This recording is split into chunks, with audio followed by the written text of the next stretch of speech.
Hi friends, welcome to my channel. ಎಲ್ಲರೂ ಹೇಗಿದ್ದೀರಾ?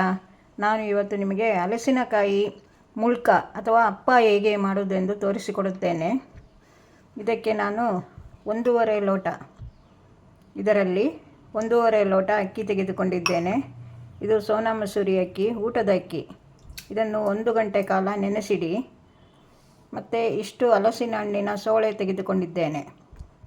ನೋಡಿ, ಇಷ್ಟು ಹಲಸಿನ ಹಣ್ಣು ಒಂದೂವರೆ ಲೋಟಕ್ಕೆ 2.5 ಲೋಟ ತೆಗೆದುಕೊಂಡಿದ್ದೇನೆ. ಹಲಸಿನ ಹಣ್ಣಿನ ಸೋಳೆ ಜಾಸ್ತಿ ಹಾಕಿದಷ್ಟು ರುಚಿ ಜಾಸ್ತಿ ಇರುತ್ತದೆ. ಕಡಿಮೆ ಆದರೆ ಅಪ್ಪ ಗಟ್ಟಿಯಾಗುತ್ತದೆ. ಇದನ್ನು ಈಗ 1 ಗಂಟೆ ಕಾಲ ನೆನೆಯಲಿದು. ಈಗ ಇದನ್ನು ಹಚ್ಚಿಕೊಂಡು ಬರುವ, ಸಣ್ಣದಾಗಿ ಹಚ್ಚಿಕೊಳ್ಳುವ. ಹಲಸಿನ ಹಣ್ಣನ್ನು ಈ ರೀತಿ ಕಟ್ ಮಾಡಿಕೊಂಡು ಆಗಿದೆ ನೋಡಿ. ಈ ರೀತಿ ಕಟ್ ಮಾಡಿಕೊಳ್ಬೇಕು. ಆಗ ರುಬ್ಬಲಿಕ್ಕೆ ಸುಲಭವಾಗುತ್ತೆ ನಮಗೆ. ಅಕ್ಕಿಯನ್ನು ಈ ರೀತಿ ಬಸಿದುಕೊಳ್ಳಿ. ನೋಡಿ, ಅಕ್ಕಿಯಲ್ಲಿ ಸ್ವಲ್ಪ ಕೂಡ ನೀರಿನ ಅಂಶ ಇರಬಾರದು, ಅಂದರೆ ಹಿಟ್ಟು ತೆಳ್ಳಗಾಗುತ್ತದೆ. ಮುಕ್ಕಾಲು ಬೆಲ್ಲ ತೆಗೆದುಕೊಂಡಿದ್ದೇನೆ, ಬೆಲ್ಲದ ಪುಡಿ. ಸ್ವಲ್ಪ ಏಲಕ್ಕಿ ಹಾಕಿಕೊಳ್ಳಿ. ಅಕ್ಕಿ ರುಬ್ಬುವಾಗ ಏಲಕ್ಕಿ ಹಾಕಿಕೊಳ್ಳಿ, ಒಳ್ಳೆ ಪರಿಮಳ ಇರುತ್ತದೆ.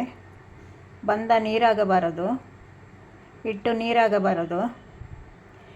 ಈಗ ಅಕ್ಕಿಯನ್ನು ಮಿಕ್ಸಿಗೆ ಹಾಕಿ ರುಬ್ಬಿಕೊಳ್ಳುವ. ಸ್ವಲ್ಪ ತರಿ ಇರಲಿ, ತುಂಬ ನೈಸ್ ಮಾಡಬೇಡಿ. ಅಕ್ಕಿ ರುಬ್ಬುವಾಗ ಸ್ವಲ್ಪ ಏಲಕ್ಕಿ ಹಾಕಿಕೊಳ್ಳಿ, ಪರಿಮಳ ಇರುತ್ತದೆ. 1-2 ಚಮಚ ತೆಂಗಿನ ತುರಿ ಅಕ್ಕಿಗೆ ಭಾರಿ ಕಾಂಬಿನೇಷನ್, ಒಳ್ಳೆಯದಿರ್ತದೆ. ರುಚಿ ತುಂಬ ಬರುತ್ತದೆ. ಅಕ್ಕಿಯಲ್ಲಿ ಮಾಡಿದಾಗ ತುಂಬ ರುಚಿ. ಅಪ್ಪ ಅಥವಾ ಮುಳ್ಕ ಅಂತ ಹೇಳುತ್ತಾರೆ. ಬೇರೆ ಎಲ್ಲ ಮಾಡುತ್ತಾರೆ, ರವೆಯಲ್ಲಿ, ಗೋಧಿ ಹಿಟ್ಟಲ್ಲಿ ಎಲ್ಲ. ಅಷ್ಟು ಒಳ್ಳೆ ಬರುವುದಿಲ್ಲ, ಗಟ್ಟಿಯಾಗುತ್ತದೆ ಅದು. ಅಕ್ಕಿಯಲ್ಲಿ ಮಾಡುವ ರೀತಿಯಲ್ಲಿ ಮಾಡಿದರೆ ತುಂಬ ಚೆನ್ನಾಗಿ ಬರುತ್ತದೆ. ಅಕ್ಕಿ ಸಣ್ಣ ಮಾಡಿಕೊಂಡಾಗಿದೆ ನೋಡಿ. ಈ ರೀತಿ ನೋಡಿ. ಇದಕ್ಕೆ ನೀರು ಹಾಕಿಲ್ಲ ನಾನು, ಯಾಕೆಂದರೆ ಹಲಸಿನ ಹಣ್ಣಿನಲ್ಲಿ ಸ್ವಲ್ಪ ನೀರಿನ ಅಂಶ ಇದೆ, ಹಾಗಾಗಿ ನೀರು ಹಾಕಿಕೊಂಡಿಲ್ಲ. ನೋಡಿ, ಈ ರೀತಿ ಸಣ್ಣ ಮಾಡಿಕೊಂಡಿದ್ದೇನೆ ನೋಡಿ. ಹಲಸಿನ ಹಣ್ಣು ರುಬ್ಬಿಯಾಗಿದೆ ನೋಡಿ. ಇದು ಹಾಕಿ ಅಕ್ಕಿ ಹಿಟ್ಟಿನೊಟ್ಟಿಗೆ ಮಿಕ್ಸ್ ಮಾಡಬೇಕು. ಈಗ ಹಲಸಿನ ಹಣ್ಣು ಸಣ್ಣ ಆದ ಮೇಲೆ ಬೆಲ್ಲ ಹಾಕಿಕೊಂಡು ರುಬ್ಬಿ. ನಾನು ಇನ್ನೂ ಬೆಲ್ಲ ಹಾಕಿಲ್ಲ ಇದಕ್ಕೆ, ಈಗ ಹಾಕುತ್ತಿದ್ದೇನೆ ಬೆಲ್ಲ. 1-2 ಸುತ್ತು ರುಬ್ಬಬೇಕು. ನಾವು ಪುಡಿ ಮಾಡಿಕೊಂಡರೂ 2 ಸುತ್ತು ರುಬ್ಬಬೇಕು, ಮಿಕ್ಸ್ ಆಗಬೇಕಲ್ಲ ಅದು. ಹಾಗಾಗಿ ಹಲಸಿನ ಹಣ್ಣಿನ ತೋಳೆ ರುಬ್ಬಿಕೊಂಡಾಯಿತು ನೋಡಿ. ಈ ರೀತಿ ಇರಬೇಕು. ಈಗ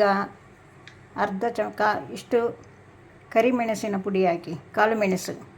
ರುಚಿಗೆ ತಕ್ಕಷ್ಟು ಸ್ವಲ್ಪ ಉಪ್ಪು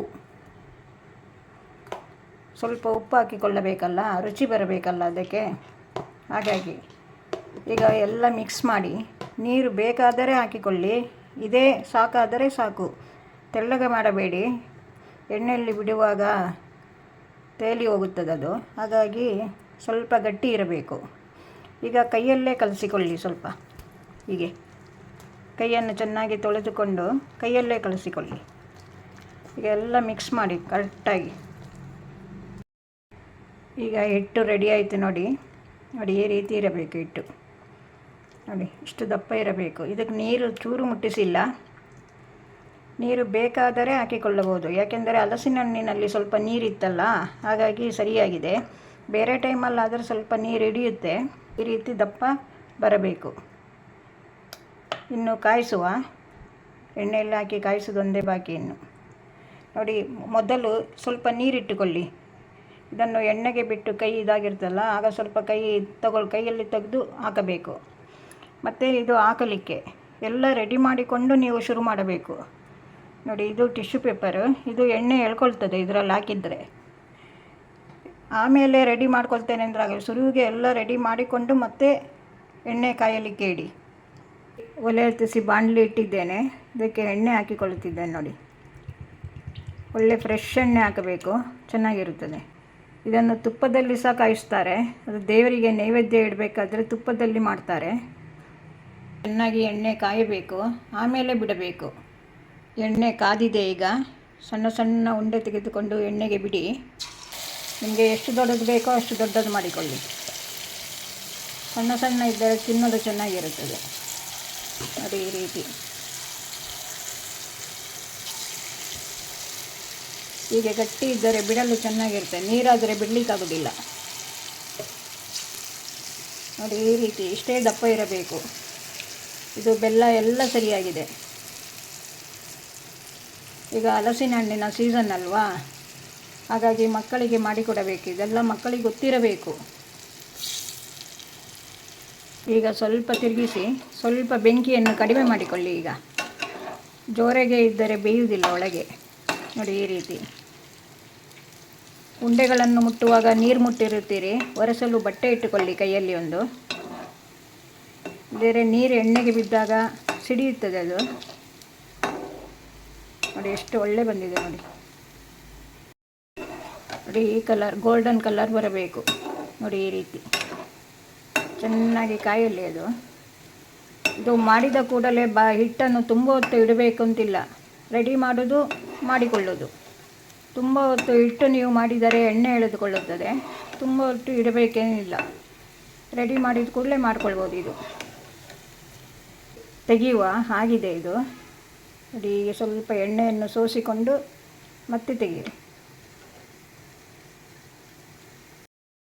ನೋಡಿ ಫ್ರೆಂಡ್ಸ್, 1.5 ಲೋಟ ಅಕ್ಕಿಗೆ ಎಷ್ಟು ಅಪ್ಪ ಆಗಿದೆ. ಇದಕ್ಕೆ ಮುಳ್ಕ ಅಂತ ಸಹ ಕರೆಯುತ್ತಾರೆ. ನೋಡಿ ಎಷ್ಟು ಚೆನ್ನಾಗಿ ಬಂದಿದೆ ನೋಡಿ. ನೋಡಿ ನೋಡಿ ಎಷ್ಟು ಸಾಫ್ಟಾಗಿ ಬಂದಿದೆ. ಹೀಗೆ ಬರಬೇಕು ಮುಳ್ಕ ಅಂದರೆ. ಮುಳ್ಕ ಅಂದರವೇ ಸಾಫ್ಟಾಗಿ ಈ ಥರ ಬರಬೇಕು. ಗಟ್ಟಿಯಾದರೆ ಯಾರೂ ತಿನ್ನುವುದಿಲ್ಲ ಮನೆಯಲ್ಲಿ. ನೋಡಿ ಇದು ಒಂದು 4-5 ಜನ ಬಿಸಿ ಬಿಸಿ ತಿನ್ನಲು ತುಂಬ ರುಚಿಯಾಗಿರುತ್ತದೆ. ನೋಡಿ ಕಲರ್ ನೋಡಿ. ನೋಡಿ ಎಷ್ಟು ಚೆನ್ನಾಗಿ ಬಂದಿದೆ ನೋಡಿ. ಈ ರೀತಿ ಬರಬೇಕು. ಹಲಸಿನ ಹಣ್ಣಿನ ತೋಳೆ ಜಾಸ್ತಿ ಇದ್ದರೆ ತುಂಬ ಚೆನ್ನಾಗಿ ಬರುತ್ತದೆ. ಜಾಸ್ತಿ ಅಂತೇಳಿ ವಿಪರೀತ ಹಾಕಬೇಡಿ. ಓಕೆ ಫ್ರೆಂಡ್ಸ್, ನಿಮಗೆ ಹಲಸಿನ ಹಣ್ಣಿನಲ್ಲಿ ಅಪ್ಪ, ದೋಸೆ, ಗಟ್ಟಿ ಎಲ್ಲ ಮಾಡಿ ತೋರಿಸಿದ್ದೇನೆ. ಇನ್ನು ಪಾಯಸ ಒಂದು ಬಾಕಿ ಇದೆ. ಹಲಸಿನ ಹಣ್ಣು ಸಿಕ್ಕಿದರೆ ಅದನ್ನು ಸಹ ಮಾಡಿ ತೋರಿಸುತ್ತೇನೆ. ನೀವು ಮಾಡಿಕೊಳ್ಳಿ, ತುಂಬ ಚೆನ್ನಾಗಿರುತ್ತದೆ.